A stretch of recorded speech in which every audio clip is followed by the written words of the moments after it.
Imagine bringing home a dog so smart, it actually realizes you only enforce the house rules after you've had your morning coffee. Right, like they're just waiting you out. Exactly. So, it waits until 6 a.m. when you're still bleary-eyed and like scrolling on your phone just to quietly sneak onto the forbidden living room couch. So they know you're too tired to do anything about it. Yeah. Today, we are diving into the paradox of canine genius. Welcome to the deep dive. Our mission today is to, well, unpack the true nature of animal intelligence using some incredible educational material we have on canine health and behavior. It's really fascinating stuff. It is, and we're focusing on like the ultimate case study for this, which is the Border Collie. We want to explore what it actually means to live with a quote-unquote genius animal, how that immense brain power shapes their behavior, and, why a really smart dog isn't necessarily an easy dog. Yeah, and whether you're a dog owner actively trying to decode your pet's latest baffling behavior, or you're just someone fascinated by how minds work in general, this exploration is going to completely change how you view motivation, communication, and, honestly, intelligence itself. For sure. Because we really have to start by redefining what we actually mean when we call an animal intelligent. Mm-hmm. Human metrics just do not translate across the species barrier. Right, like we're not handing a dog a math test. Exactly. Right. When researchers measure canine intelligence, they aren't looking for a dog that can do long division. They rely on a very specific, observable metric that the sources call working and obedience intelligence. Which is really just a fancy way of measuring two specific capabilities, right? Like Yeah. how quickly a dog learns a brand new command, and then how reliably they actually follow it once they know it. Spot on. It's about associative learning and working memory. And the canine behavior material we're looking at, it consistently places Border Collies at the absolute peak of this scale. Like you have individual dogs in this breed demonstrating the ability to learn the names of hundreds of distinct objects. It's staggering. And then they can retrieve specific ones on command from a massive pile. Yeah, and the mechanism behind that is a genuinely remarkable level of associative memory. Mm. In a normal canine brain, linking a specific phonetic sound, a word to a physical object, takes immense repetition. Right, lots of drilling. But highly intelligent working breeds, they often utilize a process very similar to what human toddlers use. It's sometimes called fast mapping. Oh, interesting. Fast mapping. Yeah, so they can deduce the name of a new object simply by excluding the objects they already know. Wait, really? Just by process of elimination? Yes. If you put a new toy in a pile of familiar ones and ask for the new toy by a name they had never heard before, their brain actually processes the exclusion. Like, I know the names of the other five, so this unknown word has to correspond to the unknown object. That level of deduction in a dog is wild, but their true uniqueness isn't just vocabulary, right, or like Right. trick learning. It's this very rare, almost contradictory combination of traits they were specifically bred for. Right. Because historically, they had to possess independent decision-making. They had to be out in a vast field, reading a flock of sheep, calculating angles, and, solving really complex problems entirely on their own. Which requires a very specific type of autonomy. Exactly. But simultaneously, they were bred for extreme handler responsiveness. Like they have to take precise, split-second verbal or whistled direction from a human standing half a mile away. It's a crazy combination. I was trying to wrap my head around that, and the best way I can picture it is it's like having a highly advanced autonomous drone. Oh, that's a great analogy. Right, like it's fully capable of navigating a dense, complex forest on its own, calculating wind speed, dodging obstacles without any input. But the second the pilot hits a single button on the remote, it instantly and flawlessly pivots to take manual direction. Most systems, whether they're, technology or animals, they are either fully autonomous or fully remote controlled. Having both at an absolute peak level is staggering. That drone analogy perfectly illustrates the paradox of their wiring. Because most working breeds, they lean heavily one way or the other. Right. You have independent problem solvers, like livestock guardian dogs, who will assess a threat and often just ignore you if they disagree with your command. They're like, I got this, step back. Exactly. Or you have highly responsive dogs, like a lot of retrievers, who wait eagerly for you to tell them exactly what to do. But the Border Collie needed both to manage sheep effectively. Yeah. And for anyone living with a dog like this specific wiring means they're running a constant background algorithm on their human counterparts. They're continuously analyzing your micro-expressions, your tone of voice, your daily patterns. They're always watching. Always. They're studying the data of your life even when you aren't actively teaching them anything. See, and because they are essentially running that constant background algorithm, that superpower can actually become a huge liability in a normal living room. Oh, absolutely. Let's look at what happens when they apply that rapid processing to, like, moments of everyday human laziness. The behavior material notes that a new command that might take weeks of repetition with the typical breed can sometimes click for a highly intelligent dog within just a handful of sessions. But the flip side of that rapid processing is that it doesn't filter for good behavior versus bad behavior. Right, it's all just information. Exactly. Hmm. To a Border Collie, there is no difference between an official, structured training session and a moment of human weakness. It's all just data. It's cause and effect. So, like the couch thing. Yeah, if you come home exhausted after work, let the dog jump up on the couch and just absent-mindedly pet them, they learn that pattern, that jumping on the couch equals a reward just as fast as they learn to sit or stay. Hold on, this sounds utterly exhausting. It can be. Does that mean you can't take a single day off from being the boss? What happens if what if I change the house rules just once because I have a migraine and I just don't feel like enforcing boundaries? Well, you end up with a dog that adapts to your inconsistency. No, boy. Intelligence demands consistency. Yeah. A dog that is perpetually learning will inevitably find the loopholes in your rules if you shift them based on your mood or, your convenience. And they spot those shifts fast. Incredibly quickly. Yeah. And they adapt their behavior around it. What this looks like to a frustrated owner is selective obedience.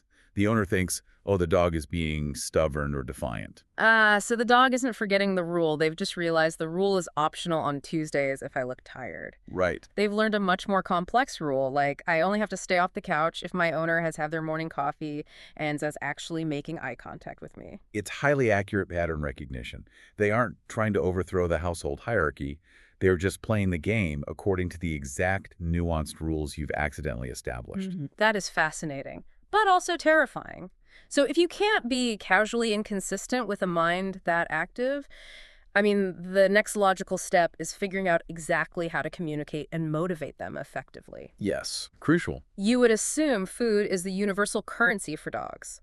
But the behavior material makes it very clear that motivation here isn't one size fits all. Like, many of these dogs couldn't care less about a piece of kibble if there is a tennis ball around. The neurology of motivation in a working breed is really fascinating.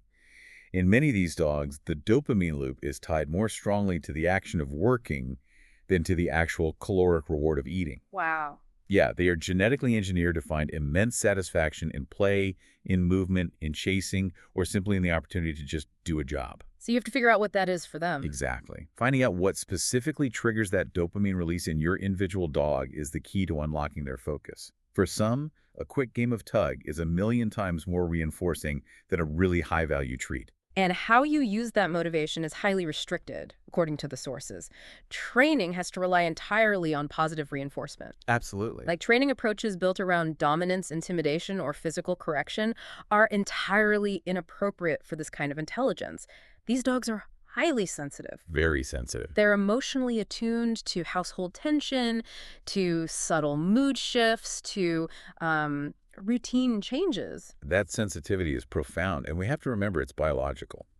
They were bred to notice a single sheep stepping out of line from hundreds of yards away. Right. That translates into a hyper-awareness of their environment. So when a human tries to use harsh handling or alpha intimidation tactics, it doesn't make the dog respect the human more. It completely overwhelms their nervous system. It just shuts them down. Yeah, it damages trust and creates deep, pervasive anxiety. Using harsh training methods on a brain wired like that is like screaming at a highly sensitive artist or like a hyper-observant mind reader. Yes. It doesn't create compliance. It just creates a nervous breakdown. You're bringing a sledgehammer to a microchip. That's perfectly put. You're attacking the very mechanism that makes them so trainable in the first place. Their intense eye contact, their specific body positioning, their vocalizations. These aren't just random animal noises. They mean something. They are genuine attempts to communicate. Owners who actually pay attention to these marker signals find their dogs much easier to understand. Yeah, that makes sense. When you realize the dog is actively trying to converse with you, building a cooperative partnership becomes far more effective than trying to, intimidate them into submission. Right. So we have this hyper-observant, sensitive genius who desperately wants a job. But if they live in a suburban house, they obviously don't have a flock of sheep to manage. If you're not. And that intense focus and genetic drive has to go somewhere. Because that herding instinct is genetically hardwired, a lack of sheep doesn't just turn it off, it just redirects it. It finds a new target. Right. Suddenly a jogger, a passing car, or even just leaves blowing in the wind become their flock. Because the herding instinct is essentially a highly modified prey drive. In a wild predator, the biological sequence is, eye, stalk, chase, grab, and kill. The full hunting sequence. Right. But over centuries, humans selectively bred working dogs to amplify the first three: the intense stare, the stealthy stalk, and the chase, while suppressing those final lethal steps. They nip or bite to control movement, not to kill. Okay. So When a border collie sees a fast-moving object in a suburban environment, that modified prey drive sequence is neurologically triggered. let me give you a scenario that I think a lot of people struggle with based on the source material. Okay. A toddler is running across the backyard, screaming and squealing with joy. The family dog is intensely stalking the toddler, chasing them down and nipping at their heels.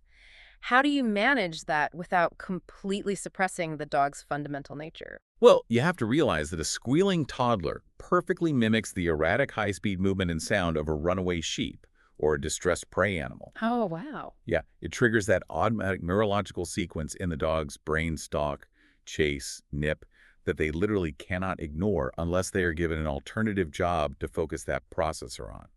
You cannot punish the instinct out of them because you are fighting thousands of years of genetics. You're fighting biology. Exactly.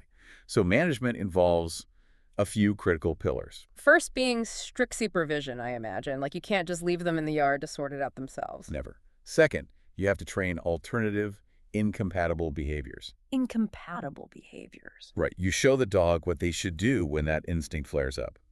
If the toddler runs, the dog's job becomes running to a specific mat or retrieving a specific toy.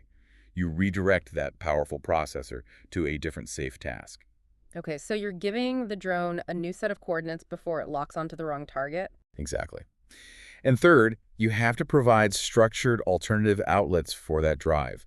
Activities like agility training, fly ball, or actual herding instinct tests allow the dog to satisfy that biological urge in a safe, controlled environment. That makes total sense. But a very common early mistake owners make is accidentally reinforcing these chasing behaviors because they look cute when a 10-pound puppy does it. Oh, sure. The puppy stalks the family cat or tries to herd a robotic vacuum cleaner, and the humans laugh. But they're allowing a dangerous ingrained habit to form. Because you let the puppy herd the Roomba, and a year later you have a 40-pound adult dog trying to herd a UPS truck in moving traffic. Exactly. It goes from a funny video to a life-threatening situation, which brings us to a really critical point about their daily routine and what I like to call the tired dog fallacy. Yes, let's talk about that. Because understanding that destructive behavior, like chewing through drywall, frantic digging, or just constantly escaping the yard, stems from unmet instinctual needs, that completely changes how you approach their day.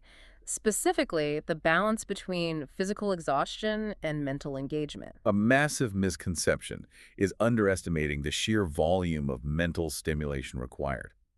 People adopt a high-energy working breed and think, oh, I just need to run them for 5 miles every morning. Right, just tire them out physically. And physical exercise is necessary. But a physically tired yet mentally understimulated border collie is still a restless, frustrated dog. Yeah. They build physical stamina incredibly fast. Soon, that 5-mile run is just a warm-up. I always think of it like the difference between running on a treadmill for 2 hours versus taking a 3-hour advanced calculus exam. Oh, that's perfect. Right, the physical workout makes your legs tired, you might want to sit down and drink some water, but the calculus exam actually quiets your brain. It demands so much cognitive processing that you are genuinely, deeply exhausted in a way that just running can never achieve. Because the brain is a massive consumer of energy. Processing novel information, learning a complex trick, or using their olfactory system for scent work, it burns massive amounts of glucose in the brain. They require real cognitive load. They need to think. Yeah, even when they are well-trained and well-exercised, their intense vibrating energy doesn't just disappear. It is part of their fundamental operating system. Expecting a working dog to become a low-key couch potato just because Mm. they learn to sit is entirely unrealistic. And when those deep cognitive needs aren't met, or when their intense bond with their human is disrupted, it can escalate into serious distress. Very quickly. Because they were bred to work in constant, highly attuned partnership with a handler, physical isolation is fundamentally unnatural to them. Separation-related distress is incredibly common. They rely on routine and proximity to their humans. They do. And if that distress manifests as destructive behavior when left alone, or like extreme nonstop vocalization, the sources note it really requires intervention from a qualified behavior professional or a vet. It isn't a DIY fix you can just solve with a puzzle toy. No, definitely not. Ev- Every bad behavior, the chewing, the pacing, the separation anxiety, the selective obedience, the nipping at heels, it is communication. It is the symptom. Right. Addressing the underlying need, whether that is mental engagement, structured physical outlets, or clear, consistent boundaries, is always more effective than just trying to punish the symptom. Knowledge and intelligence in these animals is incredibly valuable, but only when it is properly channeled. Living with true intelligence, whether we are talking about a dog, a colleague, or a child, is a partnership. It requires managing the environment, Yeah. offering incredibly clear and consistent communication, and truly understanding that misbehavior is almost always a signal of an unmet need. Absolutely. It's not spite, it's a request for a better operating environment. And, it's a powerful mirror for our own behavior as much as theirs. Looking at all this analysis of canine cognition leaves a lingering thought for you to really mull over. Oh. We've talked extensively about how humans selectively bred this incredible hyper-tuned intelligence into border collies for a very specific reason: to independently navigate complex environments while remaining highly responsive to a handler. Right. We literally molded the physical structure of their brains over generations to fit the exact demanding parameters of that job. The autonomous drone that can instantly take manual direction? Exactly. So if a dog's brain can be so profoundly, fundamentally shaped by the jobs and the environments their ancestors were subjected to, well, how is our modern hyper-stimulating environment subtly reshaping human cognition generation after generation? Oh, wow. Think about our daily lives now. The constant influx of notifications, the need to independently navigate a massive, complex sea of digital information, while simultaneously being expected to be hyper-responsive to every text, email, or alert the second it chimes. Yeah, we are constantly toggling between independent problem solving and like immediate remote controlled responsiveness to our devices. So are we all slowly, subtly acquiring our own version of the working dog brain? Wow. Are we selectively shaping ourselves for anxiety, hypervigilance, and a desperate need for constant cognitive load? It's something to think about. I guess the neat binary test score for intelligence really is useless. Whether you're a human managing an overflowing inbox or a border collie trying to herd a pile of autumn leaves, true intelligence is murky, it's demanding, and it is entirely defined by the world we're asked to work in. Thanks for joining us on this deep dive.